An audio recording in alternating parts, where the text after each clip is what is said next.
Okay, so I wanted to follow up on our class yesterday with the development of perspectives, showing some of the collaging processes that were discussed at the beginning of class, just to make things a bit more clear and expedite the process for everyone, hopefully.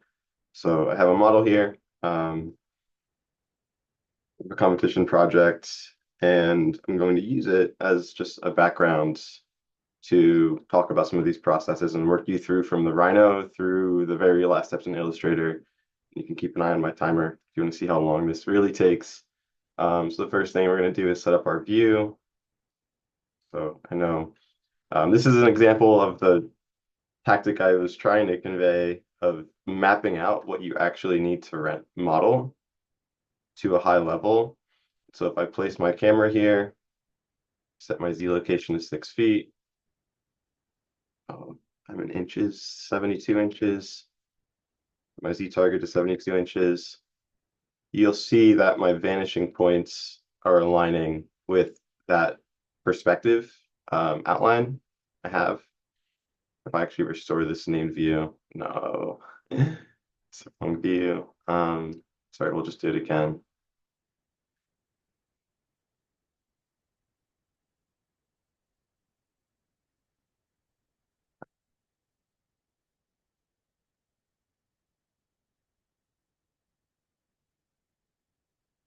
Cool.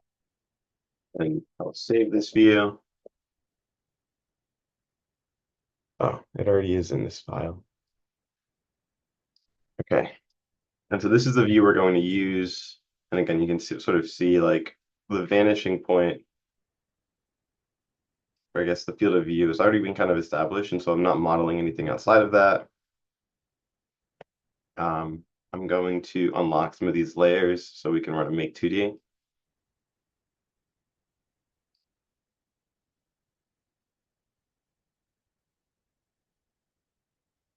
All right.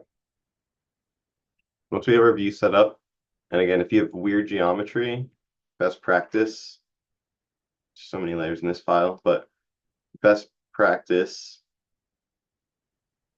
is to make a new layer, have everything selected, and run an intersect prior to your Make 2D. If you have curves, if you have things like this where I know these aren't like Boolean differenced out and they're all just kind of running into the floor, it will not render that in Make 2D. You have to help it. So now we have this, we can do a Make 2D for everything. And I'm going to say, don't turn on hidden lines by default. Do not do it.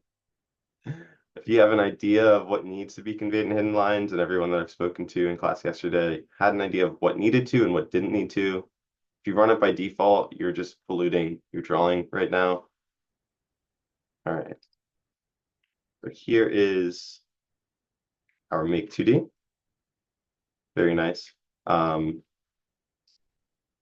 going to do the same thing, and this is a good chance for me to talk about taking shadows out of Rhino. And so I know most of you are working on laptops. They may not be the strongest laptops. And so if you are hitting a hardware issue, you really have no excuse not to be using the computer lab.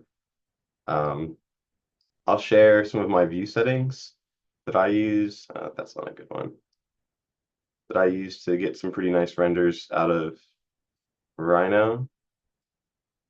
And also, for the sake of this exercise, no one should be literally mapping and rendering out of Rhino. If you want to apply a material, if you want to give something color in Rhino using render materials for one of your passes, okay. If you are trying to like bake a render out of Rhino, it's probably going to be a laborious process. And for all that work, you're probably not going to see a lot of reward for it.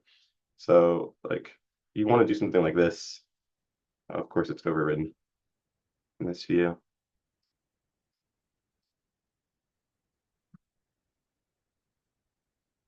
Or I'm just on the wrong layer. Like this kind of stuff is okay, probably not this exact color, but um, maybe you need something that's like a, you know, you want to have like wood tones. That's cool. This gear icon up here, if you haven't been in the options yet to set up these views correctly, start doing it now. And so you'll see everything that's blue has been modified by me. These are all like custom viewports. And so the main thing I think is worth spending time on is dialing in these shadows. But also in this rendered view, like you'll see I have lines on. You probably don't want that if you're using it as the background for a render. You probably don't want surface edges or tangent edges or seams. You just want shadows.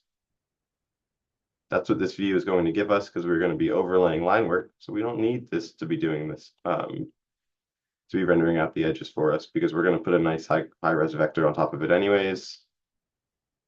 And so this is already like a lot clearer. And if I have to overlay line weight, it's going to look pretty cool.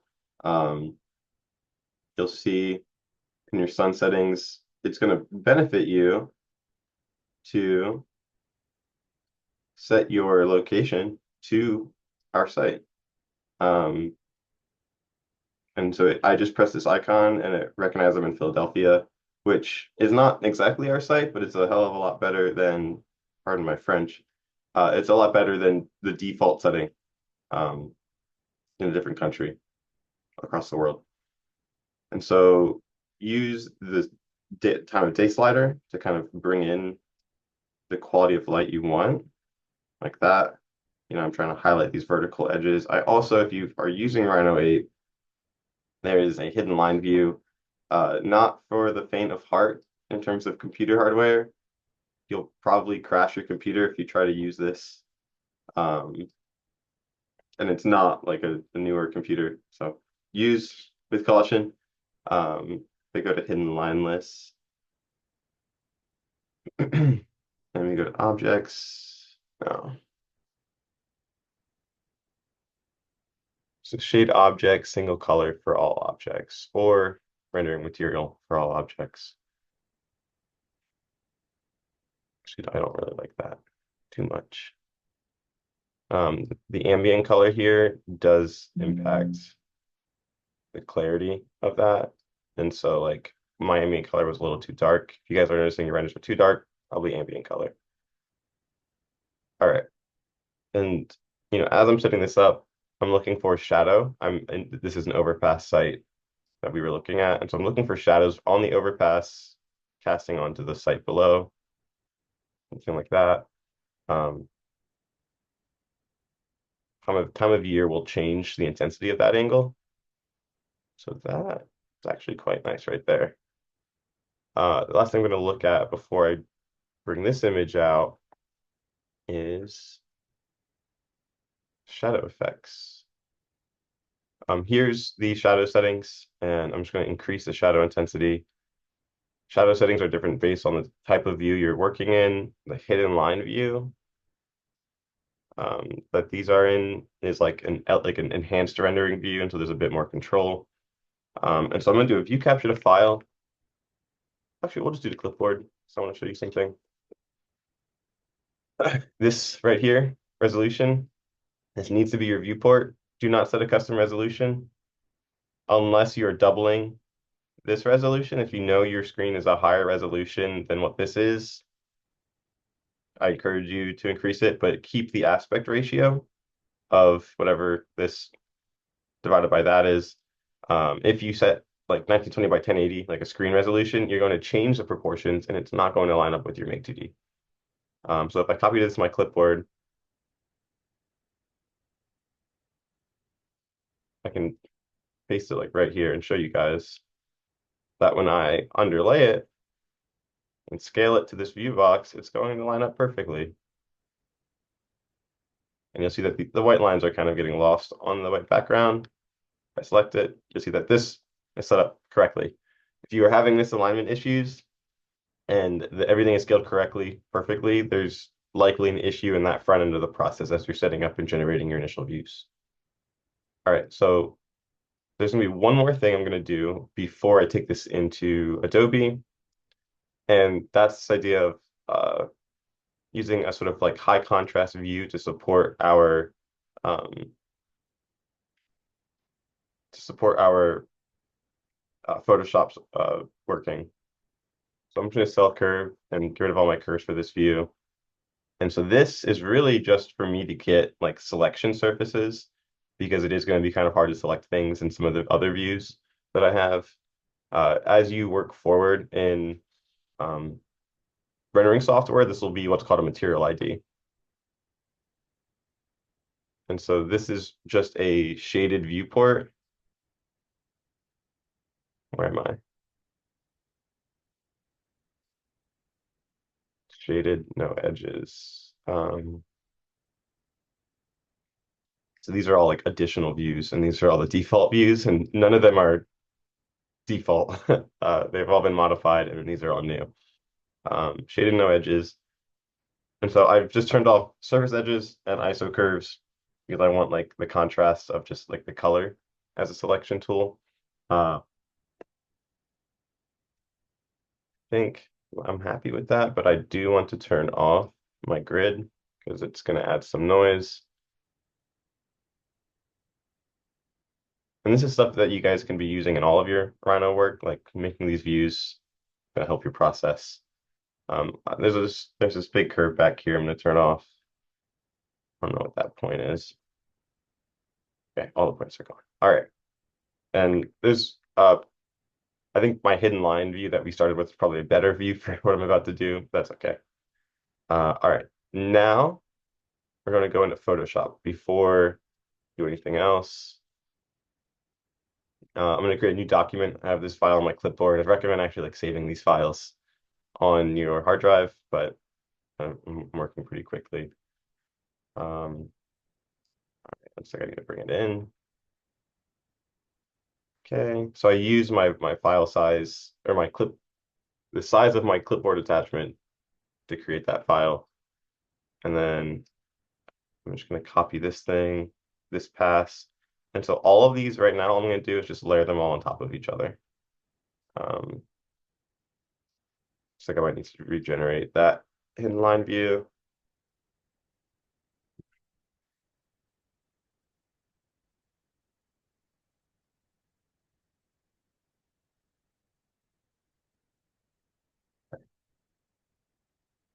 And I think that's it. I will export my Make 2D. Oh no, I did all my curves. All right. Let's export my Make 2D. You guys have probably more complex models in terms of components than this one. This is pretty straightforward, but like if I wanted to trim these lines, like now it's time to do it. Adobe Illustrator is not a drafting software. Don't try to use it like a drafting software. It'll just make you upset. So just like cleaning up these line intersections, making sure that none of these vertical overpass supports are like showing up inside of these boulders. Also looks like these might need to come down further. So I'm just going to ungroup it and just pull these down and then trim the curves out. And we'll have to make sure we catch that in our Photoshop passes too. Otherwise, I think this is probably good to export.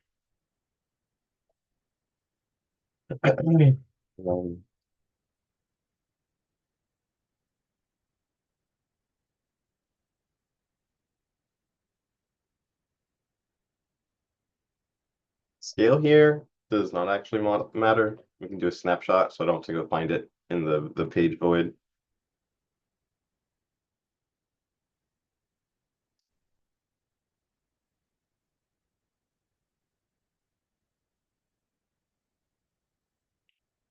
And so if I know that my artboard is going to be 11 by 17, I can make this just 11 by 17. Make sure you have the block on your height and width proportions. This will probably not fit exactly on the 17. It's pretty good actually. And of course I have my layers here so I can grab all of the white lines. Maybe these are white lines. No. I can grab all the lines and just make them black. All right, there's that. And so I've been seeing a lot of people collaging in Illustrator. I recognize it's kind of a comfort thing. Um, a lot of the processes that we presented in class yesterday are completely impossible to do in Illustrator. And so let's come into Photoshop here. The first thing I'm going to do is talk about this weird pass that I've made. So the idea of this is if I need to, say, crop out the backgrounds, I can click on my layer and come up here where quick selection is typically by default. I'm going to use the magic wand and I can grab the background out super easily like this. And since I didn't turn off shading, there's some bad parts of it, but generally it's pretty close. Um, I'll use the lasso. And I'm holding Alt here to remove selections. And I'm some why am I on magnetic? What? All right. I don't like magnetic. Stop. Okay.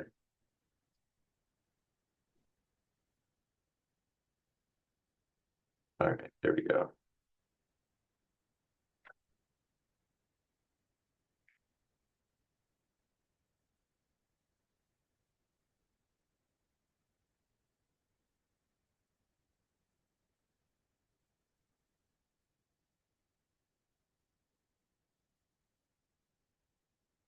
So I'm spending a bit more time than I would like to, but I'm just trimming out that central selection so I know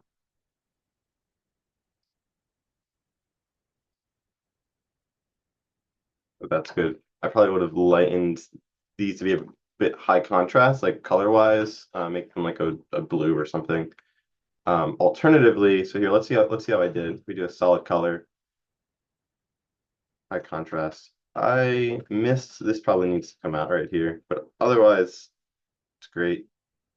So we can lock that in, then we can actually come into the mask right here, and we just need this little piece right here,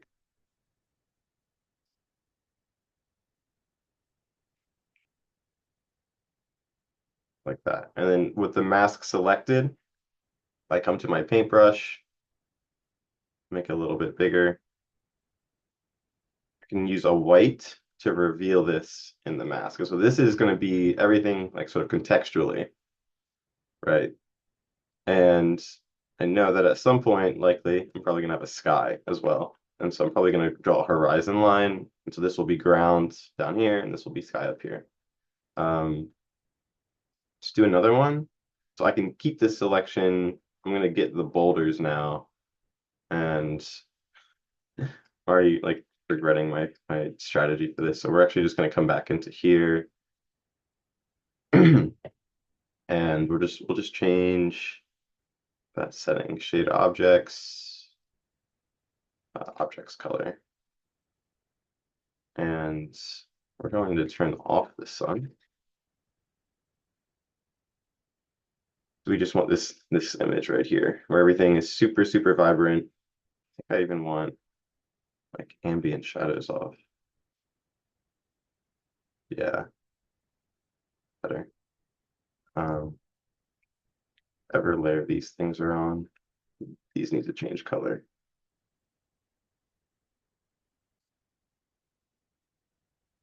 And so think about how much time I just spent doing this with the lasso, and I'm about to do it, solve that problem in a shorter amount of time, just fixing it in the Rhino file. All right, so now, this up top.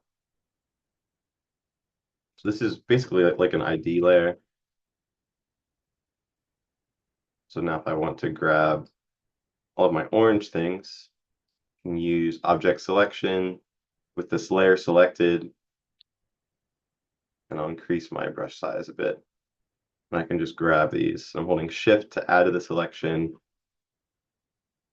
So if you're spending time and time and time, like painstakingly, oh, if you have caps lock, your cursor's off. My cursor is way too big. And that's why that wasn't working well.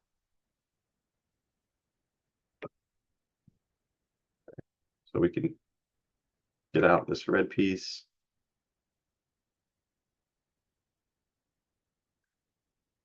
It does look like it's being kind of stubborn. There we go. We'll use Magic Wand to remove the red. So now we have our boulders pretty well selected. I'll make another selection for this. So I'm kind of just like banking these selections because when I come back and I want to actually like crop textures with them, I can click on the layer mask with control. You'll see when I press control, this little box pops up on my cursor to let me know that I'm grabbing the selection of that mask. I can also see that I grab this whole like portion, display portion here. So I'll just grab the magic wand, go into my mask, switch my brush to black, and then I can remove that. So all this setup just to make life a little easier in a few minutes when I'm about to start doing all the other stuff. So I'm going to remember, extend the supports because this didn't have it.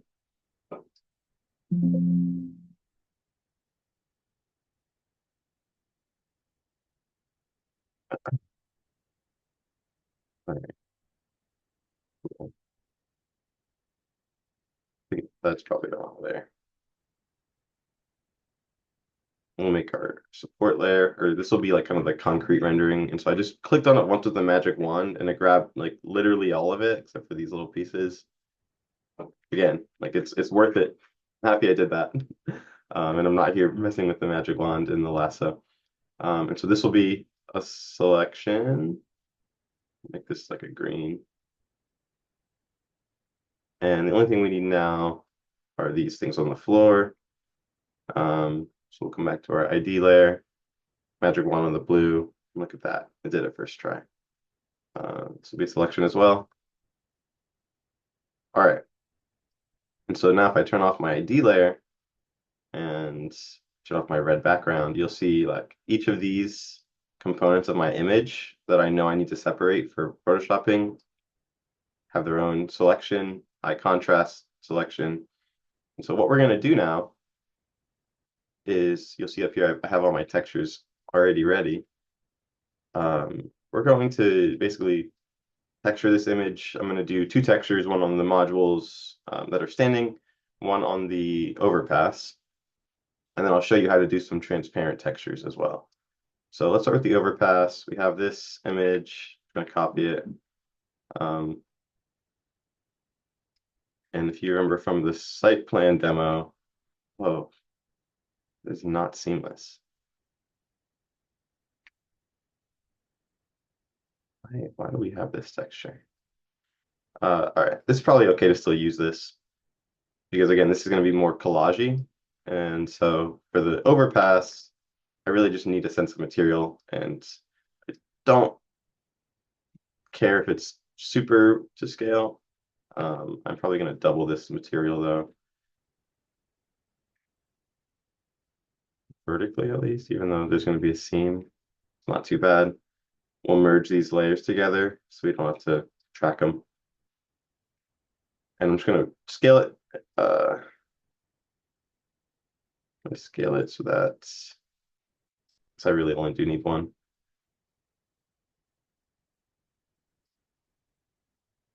And so this is being a bit more conceptual than realistic. And so now that I have this scaled and I know that it's covering my overpass, I can take the mask from my selection I've saved here and hold Alt. I can drag it on. And now the overpass has taken that texture. You'll see though, we turn off our green, there's all these nice shadows on it that the concrete is now obscuring. And so if we click on the concrete layer, we come into here, we can find the right overlay to pass the concrete, to let the shadows pass through the concrete.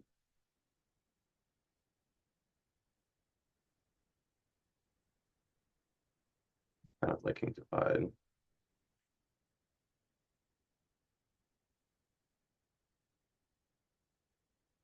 Hard light is kind of nice too, but I think it will need concrete needs to come down a little.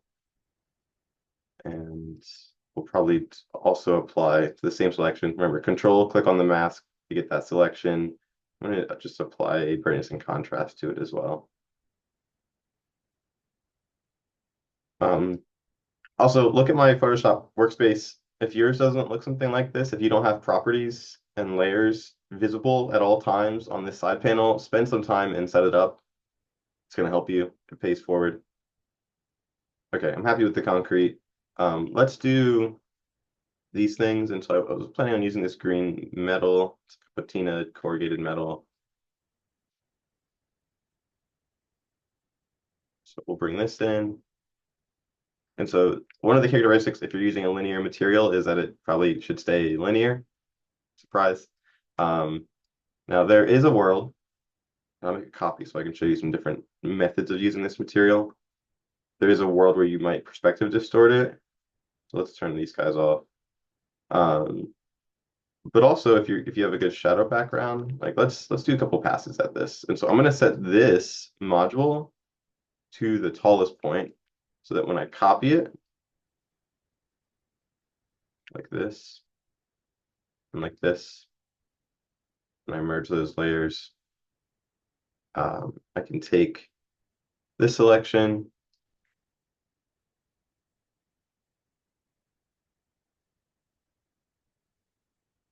I'm just removing these other pieces of it out because I have all three of them on one layer. And then I can mask this thing.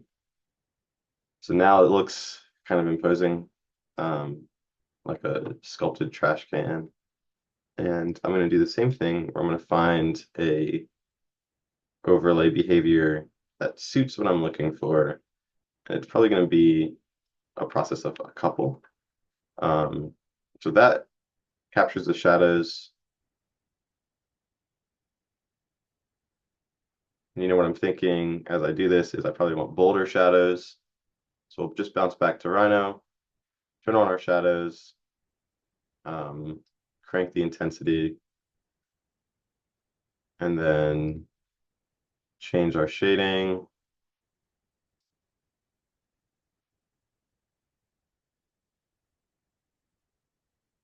And we need to turn on the sun.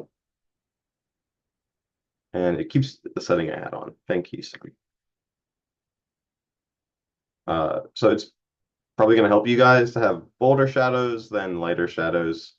You can always lighten them. It's going to be a little bit harder to darken them. But also I'll show you that, come back to Photoshop,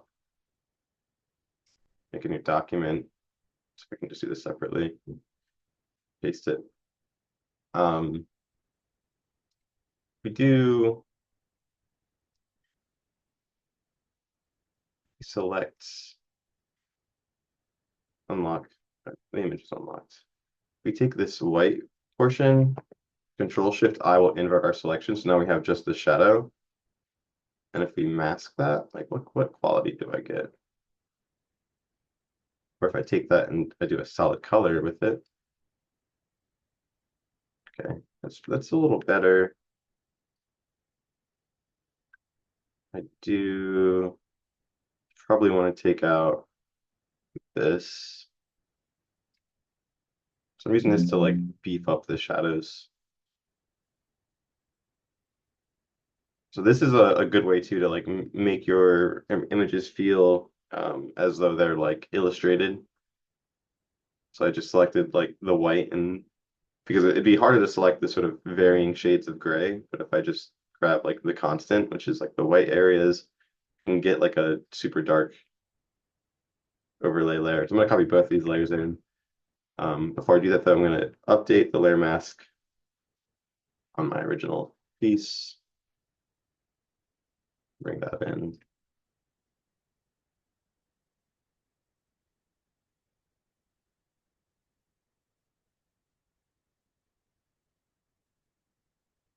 All right. So now I can use these as well. Probably turn this one off for now, but I can use these to like buff those shadows.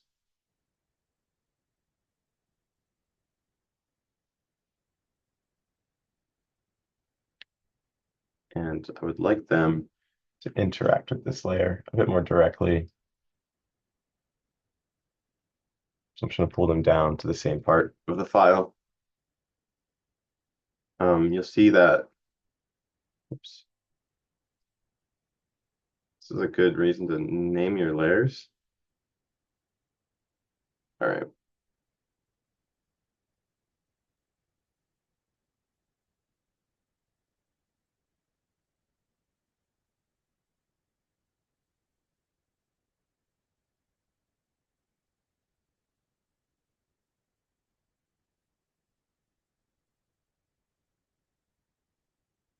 I see. Yeah, I think I'm probably gonna backtrack a little bit. And we'll take this mask, grab these extra shadows, start naming layers.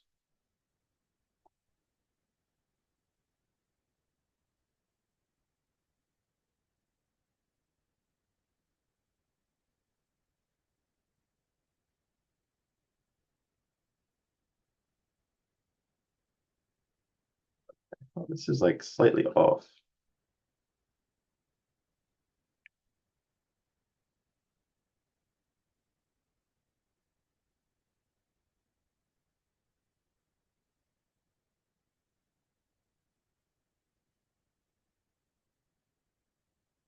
I think just taking these light and shadows is already kind of an improvement. For this right here, I just want to press Control I on the mask so that it, I guess I don't want it to exclude it too much. We'll do that. Just like bring more life to those. So like all those shadows that Rhino generated for me are now like a bit more prominent. And I'm going to change my base image with one of my shadow passes just so that there's extra emphasis. Uh,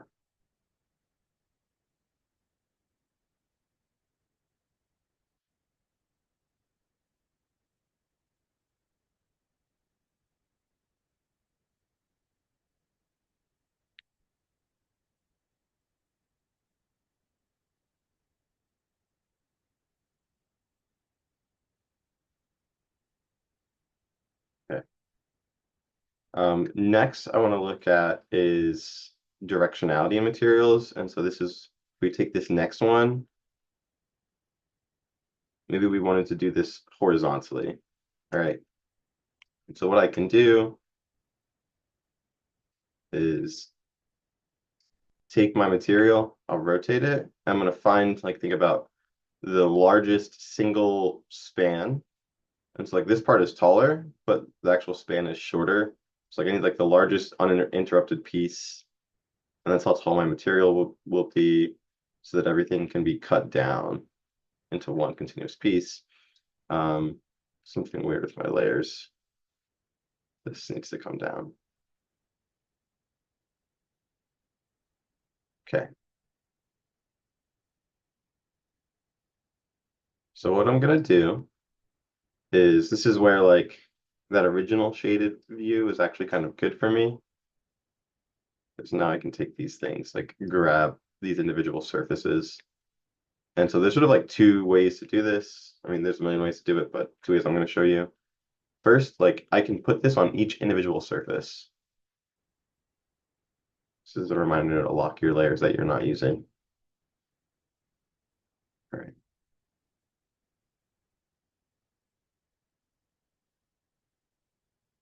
And so like these surfaces are all kind of horizontal to the view or parallel to the view. But say I wanted to do like these angled ones here. So this is where we'll use those distort tools that Abby went over. So the first thing I'm going to do is just like cut my shape down. I'm not actually going to scale it. I just know like if I drop opacity, I know that I need this to be like about this size right here. That surface. I'm going to mask it. I'm going to make a copy of this layer so I don't delete my original material. And this is where we can like get a little in the weeds. Control T. Before I do that, I want to apply my layer mask. So now if I select it, you'll see that it has deleted the rest of that data. If I do Control T, I'm just grabbing this. And this is where I can take these corners and begin to like form them to the metal. And so like in this case, the metal will probably stay horizontal and I'm just cutting it down because this is kind of an elevation. But if you want to start applying perspective to the materials, I think a better context for this would be like this ground texture. Like if I was doing this pattern on the ground and I wanted to have a vanishing point on them.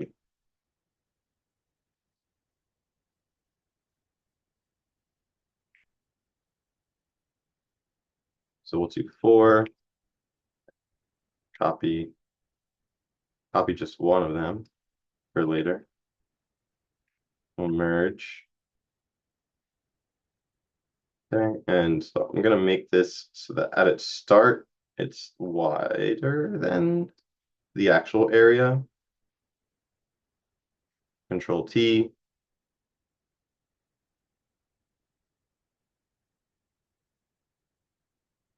And so because my shape on the floor is irregular, I'm really just worried about the vanishing point, and then I will use my selections to cut this down to size.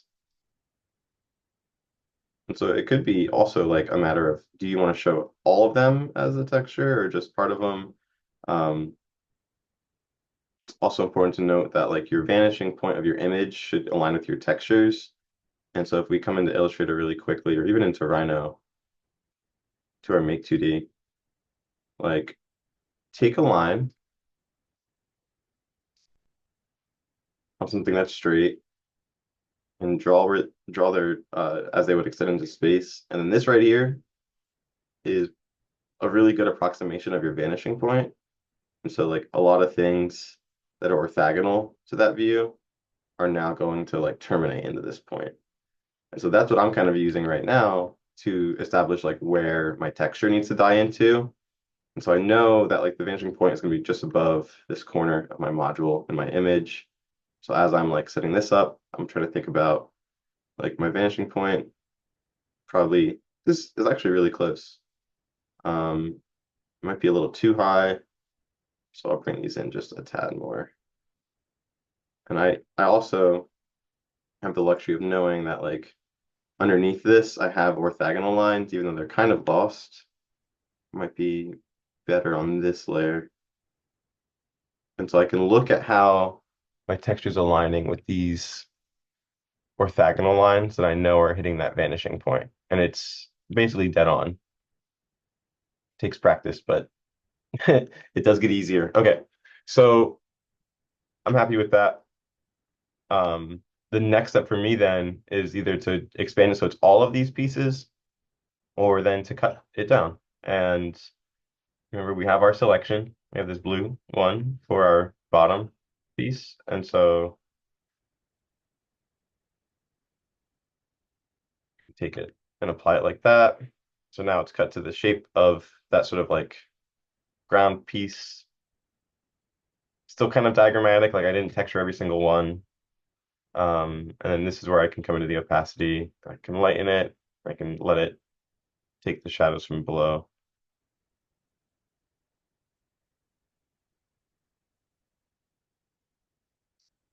It's okay.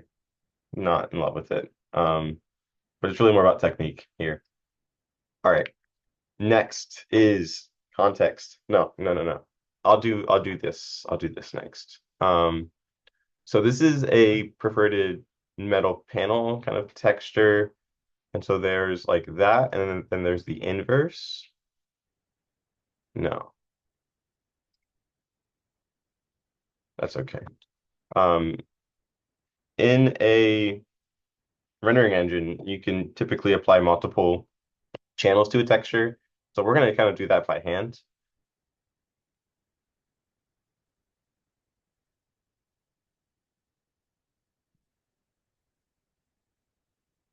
I'm going to take this in here.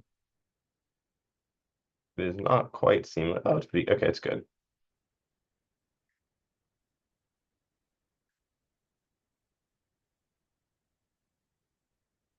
So think about this, think about these in the context of our masking layers.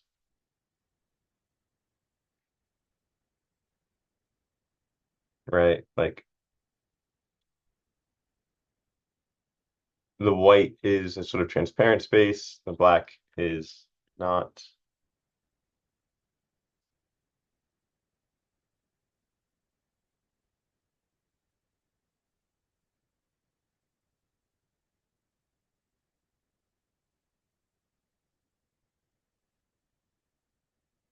And so like you can use one of these, like if I wanted to turn this thing, if it wasn't like a massive element and maybe it was just a like a screen wall, like maybe, and I'll use this kind of corner to terminate it.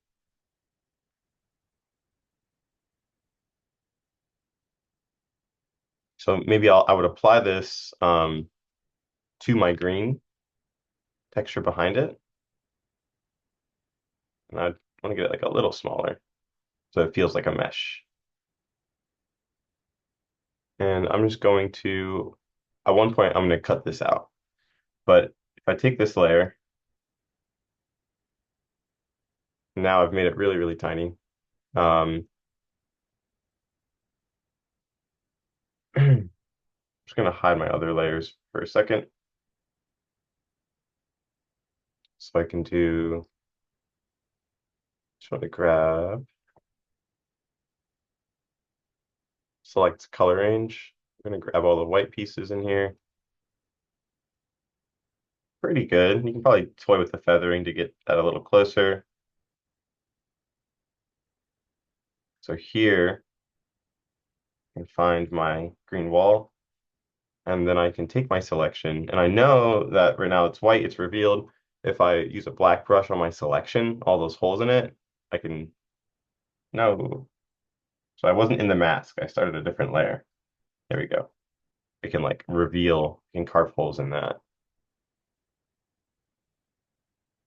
And so like if you want to start creating transparent textures, like using a pattern like that is a great way to do it. You also might use that pattern. Where is it? In a sort of like exclusion. Uh, I mean, even as just like a collaging component, it's kind of fun.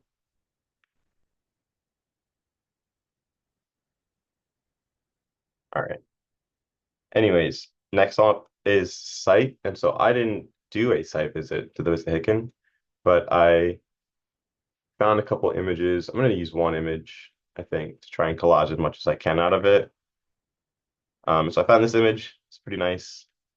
I'm going to just scale it to size really quick. Actually, um, we're going to just make this in its own file. So we're going to take it apart a little bit.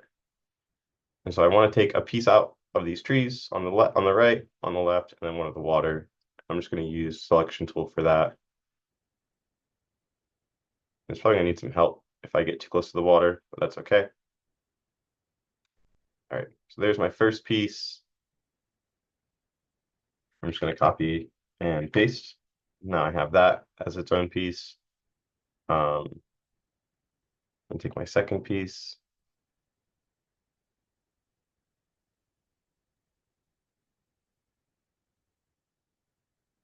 Deselect the water, holding Alt, copy paste. And then I'm gonna really quickly just go find one that has some ground conditioned.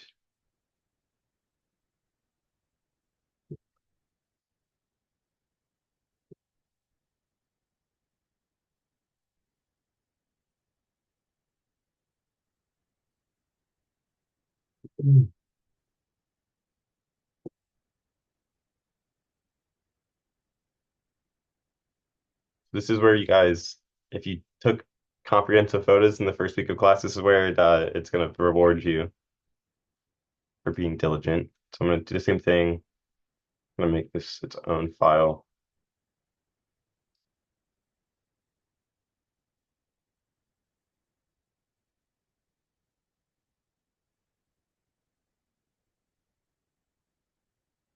So in this one, I just kind of want this piece right here.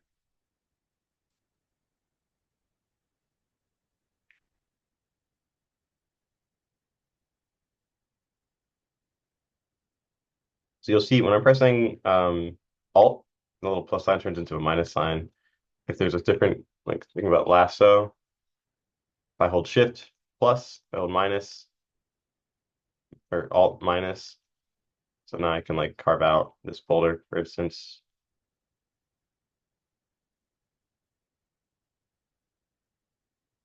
That this little piece right here. And yeah, so let's take that selection. And I'm just doing this in a separate file because I don't like to pollute my thing file, even though it's already so polluted and nothing's named. All right. So like this is where I think you need to have a sort of vision of like how you want this to interact with the landscape. And so like think about all those conversations we've had of like my ground is rocky or my ground is steep. Like, this is where you kind of emphasize that.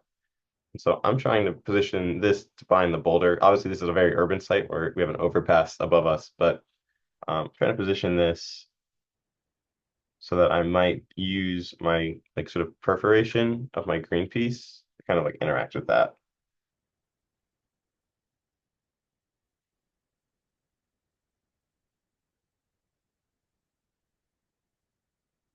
No, I don't really love that. We brought it over here. Mm,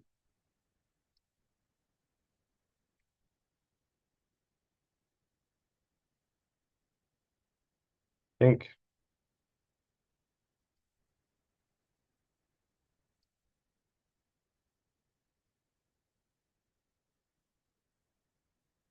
I just want the leaves. Change my mind.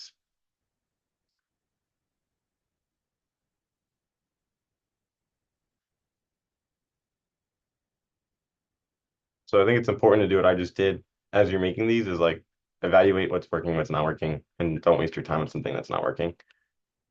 So we'll mask this. And we missed a little piece, so I'm just going to hit that with the brush. So like I kind of want to infill this void on the side using these leaves. So I'm gonna kind of just get it pretty close to the right size. It might not be perfectly scaled. Maybe I'll do what we were talking about, and I'll leave the edge of my image. I don't really need to fill my image, right? And then I will take this selection,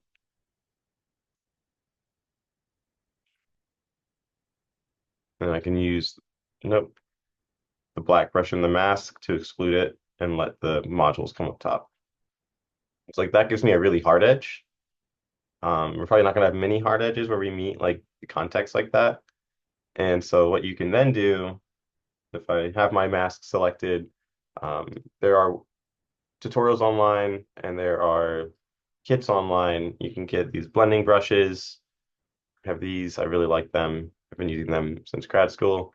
And so what I'm gonna do is I'm on my mask. I'm gonna reveal the mask and I'm gonna just kind of lightly use these to like blur that edge and make it feel like a bit more organic.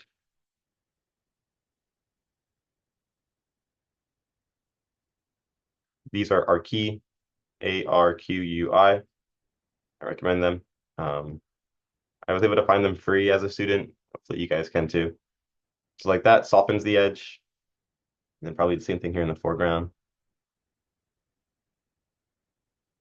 So now I probably need to pull it over my green layer since the layering has now kind of changed.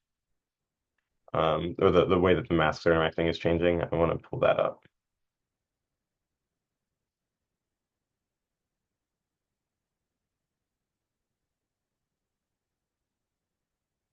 So not every edge needs this. Like these vertical edges are actually fine, but like where it's meeting the ground is where I kind of want to soften it.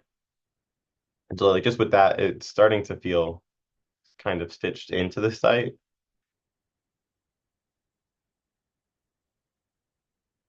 Maybe I'll even like let the edges of it be kind of collaged as well.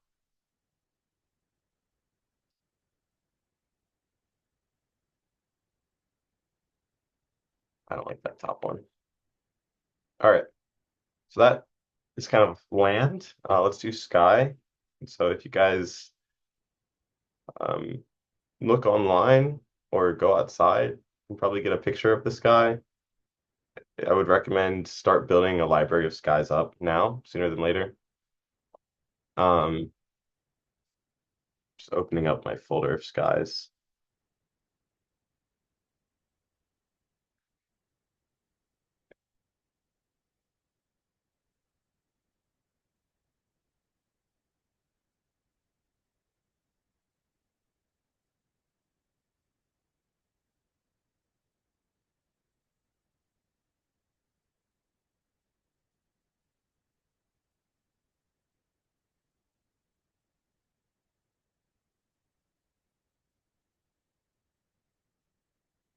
So I'm just gonna say, pull in one of these.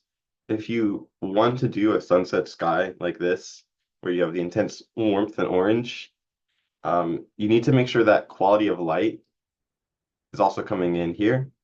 So that could be in how you render the sun in Rhino. For instance, if you go back to my inline view, what am I looking at? Oh, I pull this down towards the edges, like the sunrise and sunset hours. You'll see that even like ever so slightly, I start to get those yellow tints. You can also change your sun settings. Um, maybe not in there. Sorry. You can change your ambient color setting. And this is definitely a game of inches here.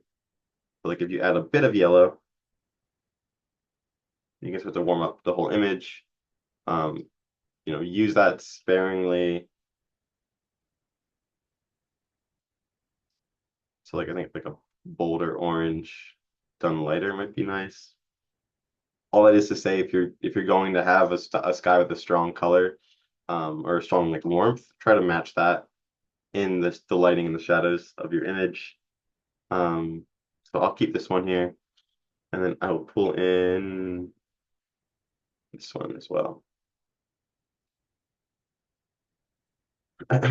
Okay, so this is where we get to use, I think, our last piece of the puzzle, this red one, and just apply it to the sky. And then I guess I never did take out the ground, so we'll just do that really quickly. So thinking again, like where's eye level? Where's the ground on this site? Um,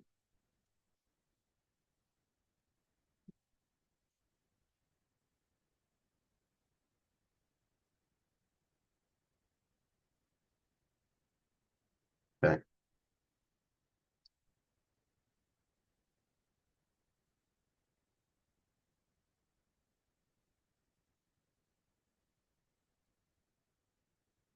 And then we want to get our layering right. So we want this sky to be pretty low on the layering list.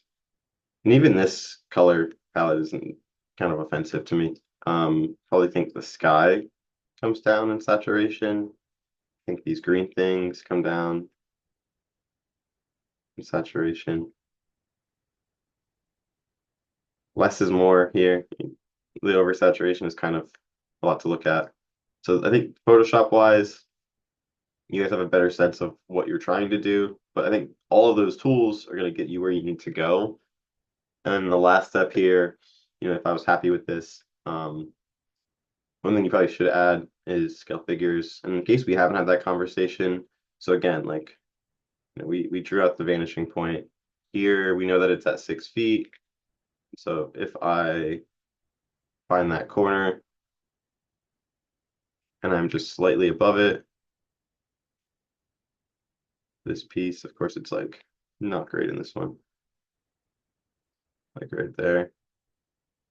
What is that?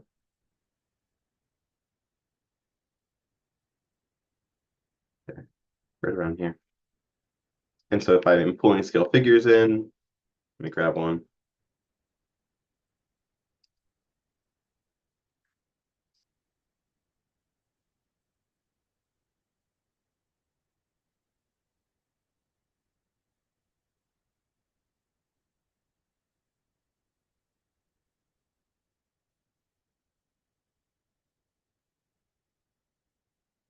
So if I'm putting my eye level at 6 foot and this guy's at 6 foot, his head should be near my eye level.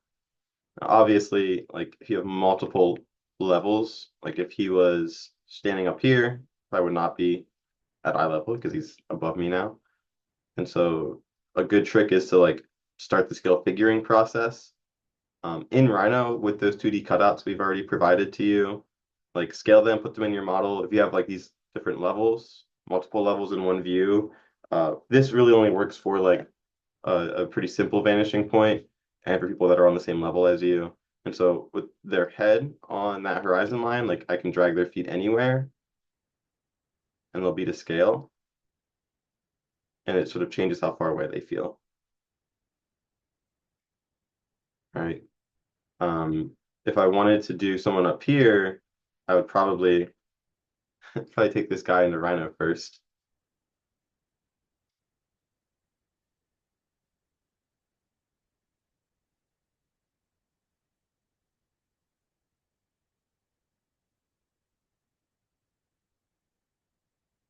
Like that. And using my working view.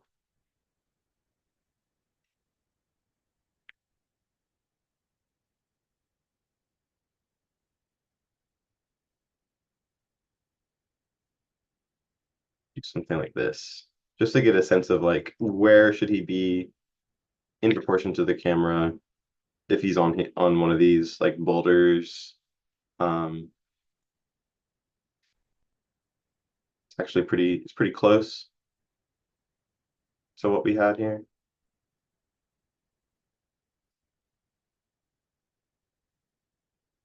But all it is to say that someone who's to scale in the foreground, if you bring him to the background, he's no longer to scale. Same in the same way, if he's to scale back here, which that kind of is, maybe a little smaller. But then I move him over here, he's no longer to scale. So just do a little bit of legwork, make sure that you have the right projection in Rhino.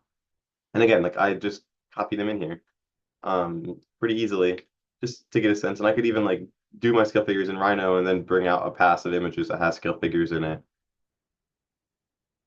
All right, so let's drop the him right there. So I'm just going to recognize that this is not probably not the Mona Lisa of collages, but I hope a lot of these techniques are going to help you guys. We'll do the last step and we'll export. I'm going to actually do a PNG with transparency, so I have a blank background on this.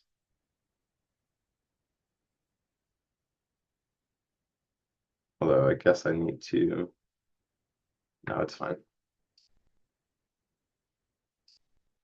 And so we're coming in at just about an hour to make this masterpiece.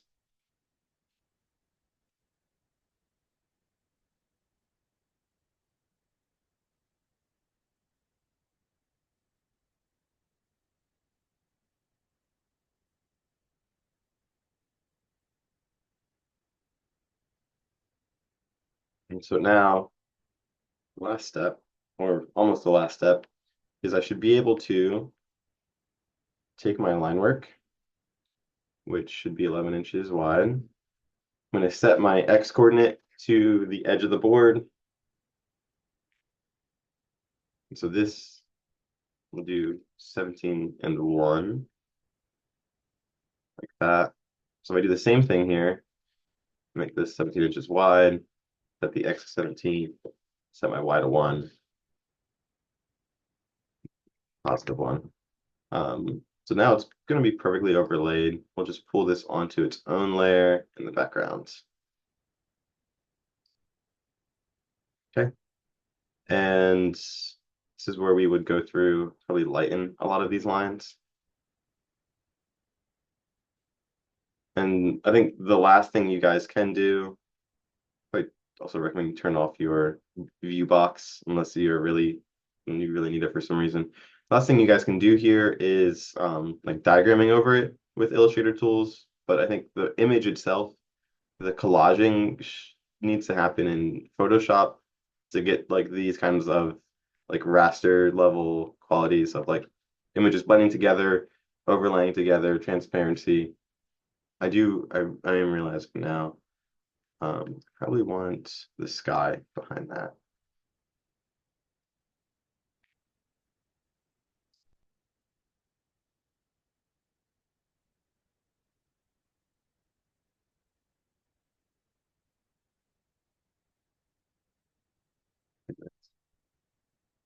All right.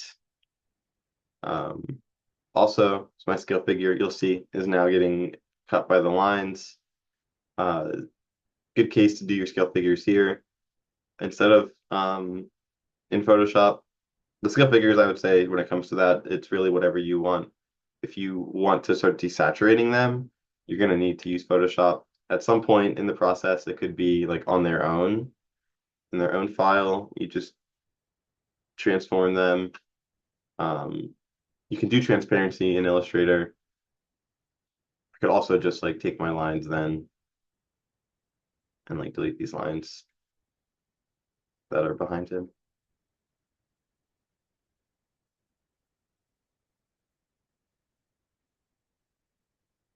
like that.